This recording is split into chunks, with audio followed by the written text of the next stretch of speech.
इस तरह से बामुहावरा तर्जमा करवाएंगे, तोड़ तोड़ कर तर्जमा नहीं करवाएंगे, क्योंकि जब आप उर्दू में ख़ुद पढ़ते हैं तो बामुहावरा तर्जमा ही वैलिड होता है, उसके ही प्रॉपर नंबर मिलते हैं। तो इस चीज़ का हम ख्याल रखेंगे कि जब भी हम तर्जमा करवाएंगे तो बामुहावरा तर्जमा करवाएंगे, ये एक इम्पॉर्टेंट चीज़ है। बाकी सिनोनिम्स आप पहले भी करवा रहे हैं और अब भी करवा रहे होंगे, तो इसको हम इस तरीके से लेकर चलेंगे, राइट। अच्छा जी, what is the new book different, how is the new book different from the old one? इसमें क्या ऐसा डिफरेंट है कि जो हमें पिछली बुक से डिफरेंट मिलेगा?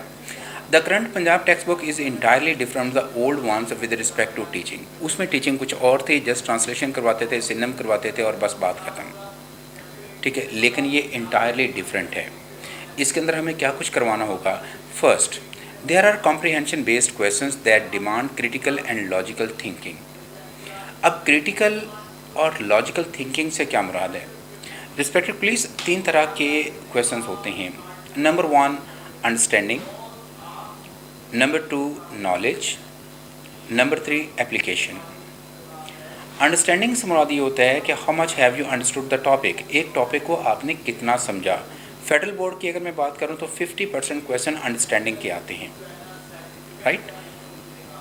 नंबर 2 नॉलेज, नॉलेज बेस्ड जो क्वेश्चन होते हैं कि how much knowledge do you have about that topic, ये नॉलेज बेस्ड क्वेश्चन होते हैं। तो 30% क्वेश्चन जो है वो नॉलेज बेस्ड आते हैं। Whereas A stand for application, application based जो क्वेश्चन होते हैं उनकी तादाद उनकी 20% होती है कि let's say how much life of holy prophet peace be upon him is applicable to today's era. अब आपने खुद से इसका आंसर लिखना होगा, कहीं पर लिखा नहीं होगा। तो because there are no cramming based questions, क्योंकि अब वो क्रैमिंग बेस्ड क्वेश्चन नहीं हो गए, इसमें आपको क्रिटिकली और लॉजिकली थिंक करके खुद से लिखना पड़ेगा। तो 3 तरह के क्वेश्चन इसके अंदर शामिल किए जाएंगे, understanding, knowledge and application. Is it clear?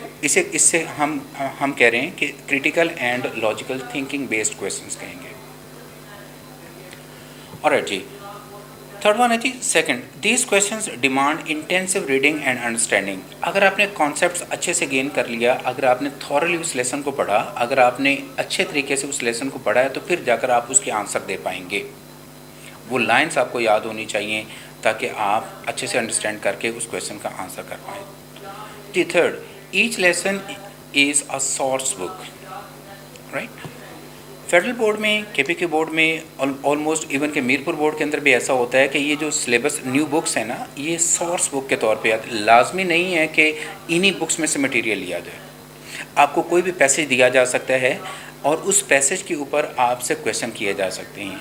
आपको ये पता होना चाहिए कि इस पैसेज की समरी कैसे बनाई जाती है। बच्चों को ये चीज़ें हमें सिखानी पड़ेंगी to improve the language skills, particularly writing and speaking as the learning outcomes.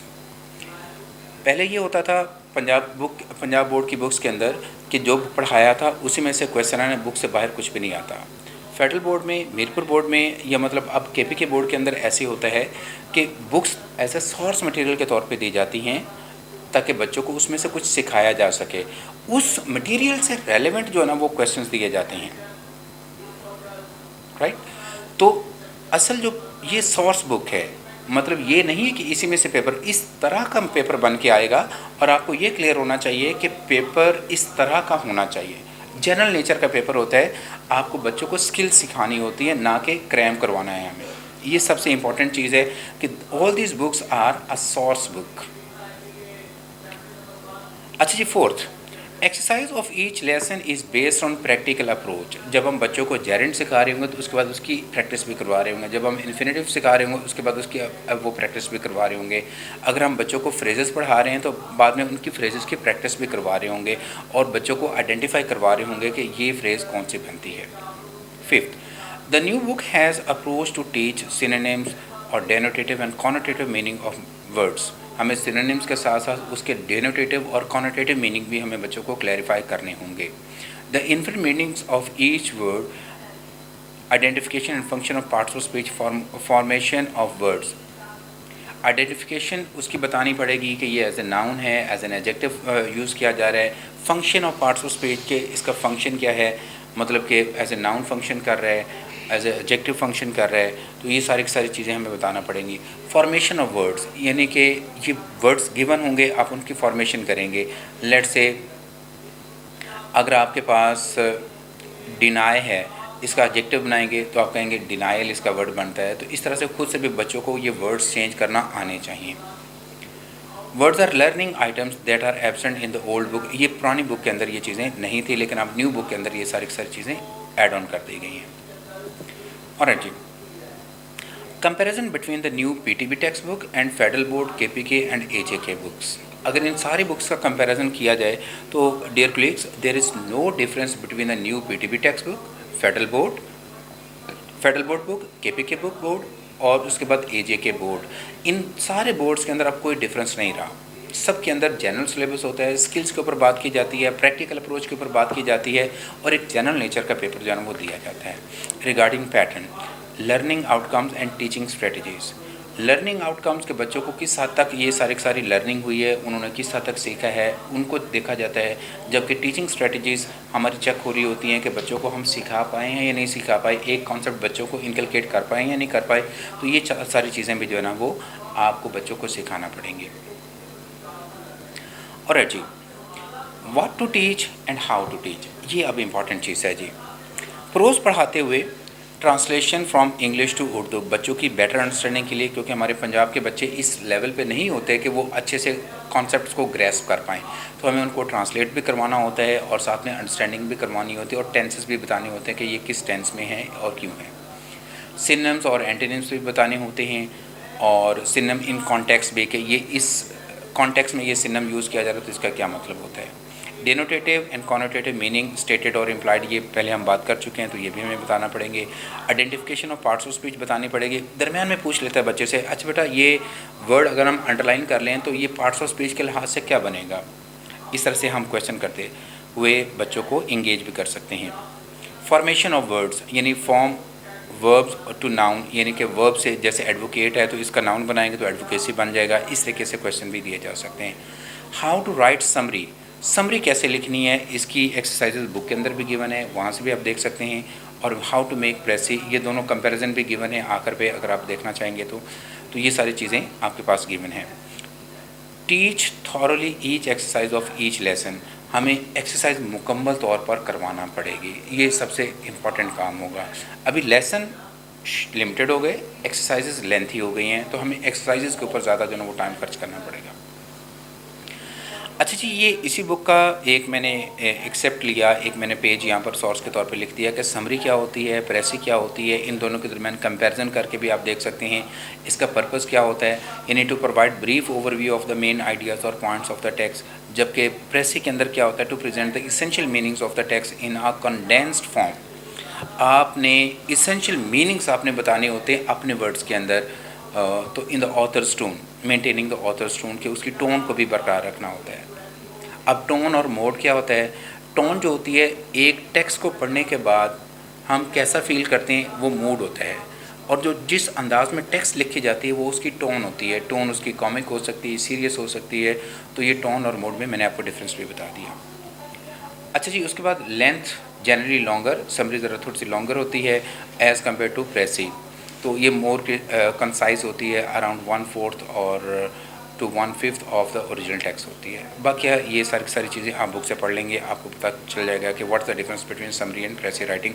ये सारा मेथड हमारी बुक के अंदर इसके अंदर गिवन है। और अच्छी पोइट्री पढ़ाते हुए ये सबसे इंपॉर्टेंट चीज़ है पोइट्री। अभी यहाँ पर हमारे पास what to teach and how to teach, पढ़ाना क्या है और कैसे पढ़ाना है। रिस्पेक्टेड कलीग्स, सबसे पहले पोइट्री पढ़ाते हुए हमें ईच पोम के स्टैंजा की एक्सप्लेनेशन करनी है कि उसके अंदर क्या है, क्यों है, उसके अंदर पोइटिक डिवाइसेस कौन से यूज़ की जाए, उसमें वो पोइट क्या कहना चाह रहा है, ये एक्सप्लेनेशन हमें देना होगी। डिस्कस एवरी पोइटिक डिवाइस की डेफिनेशन भी हमें बताना पड़ेगी और उसके अंदर वो पॉइंट आउट भी करना पड़ेगा, बेटा ये वर्ड जो है ये फ़लाँ पोइटिक डिवाइस के ऊपर मबनी है। फिगरेटिव लैंग्वेज उसके अंदर बताना पड़ेगी, ये लिटरेरी टर्म्स बताना पड़ेगा। All these things mean the same, माजरत। अच्छा जी, डिस्कस राइम स्कीम, ये एंडिंग लेटर से हम राइम स्कीम निकाल लेते हैं, तो राइम स्कीम भी हमें क्लियर होना चाहिए कि बच्चों को ये भी हमें बताना पड़ती है। अमूमन जो स्टैंजा दिया होता है उसके ऊपर यही पूछ लिया जाता है कि write down the rhyme scheme of this stanza, तो बच्चों को हमें ये भी बताना पड़ता है। Theme, central idea, message of each stanza, तो ये भी हमें बाद में बताना पड़ता है कि what is the theme, what is the central idea या what is the message of each stanza, इसके अंदर क्या कुछ है। अच्छा जी, possible literary and critical questions on each stanza. Literary question से मुतल्लिक पूछा जा सकता है जी, let's say what is the theme of this stanza, इसके ऊपर पूछा जा सकता है, या रिटोरिकल क्वेश्चंस पूछे जा सकते हैं। इस तरह की चीज़ें जो ना वो हमसे पूछी जा सकती हैं। तो ये जी पोइट्री के अंदर हमें इंपॉर्टेंट चीज़ें मद्देनज़र रखना होंगी। Is it clear? Next one जी, play. What is fiction and non fiction, बच्चों को ये बात हमें बताना होती है। फिर टाइप्स ऑफ प्ले, प्ले की जो टाइप्स होती है, कॉमिक है या ट्रेजिडी है, ये सारी हमें बताना पड़ेगी। फिर एलिमेंट्स ऑफ द प्ले और प्लॉट, ये चीज़ें अगली स्लाइड में आ रही हैं। और ड्रामेटिक टेक्निक जो होती है वो भी हमें बताना पड़ेगी। तो ये जी प्ले, एक ही प्ले है हमारे पास, उसको पढ़ाते हुए हमें ये बताना पड़ेगा। अब लेट्स स्टूडेंट्स, ये एक इम्पॉर्टेंट चार्ट है। Point of highest emotion and tension और टर्निंग पॉइंट, उसे हम क्लाइमैक्स कह देते हैं। देखिए, कोई भी स्टोरी स्टार्ट होती है ना, उसका स्टार्ट होता है एक्सपोजिशन से। एक्सपोजिशन में इंट्रोड्यूस करवाते हैं हम, कैरेक्टर्स को करवाते हैं, सेटिंग को करवाते हैं, बैकग्राउंड को करवाते हैं, उनके बारे में कुछ ना कुछ बता रहे होते हैं, तो दैट इज़ कॉल्ड एक्सपोजिशन।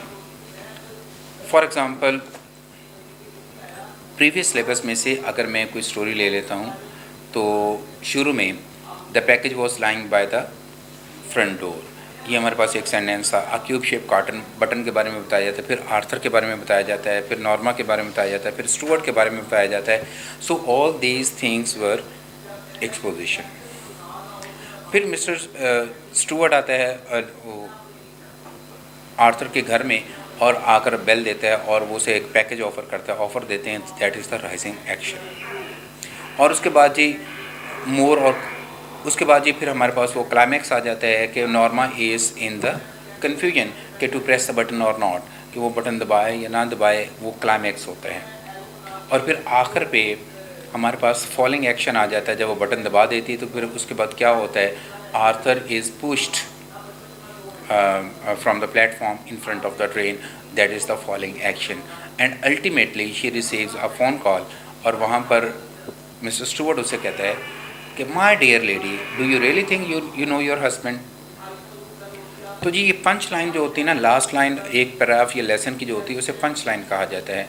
तो ये जो पंच लाइन थी, ये इंडिकेट कर रही थी कि in spite of living together just like a husband and wife, both were unaware of each other. तो ये स्टूडेंट्स हमारे पास, रिस्पेक्टिव कोलीग्स, ये हमारे पास क्या होता है, इसे एलिमेंट्स ऑफ प्लॉट कह देते हैं। प्लॉट के 5 एलिमेंट्स होते हैं। Number 1 exposition, number 2 rising action, number 3 climax, number 4 falling action. इसे डिनोमे भी कहते हैं।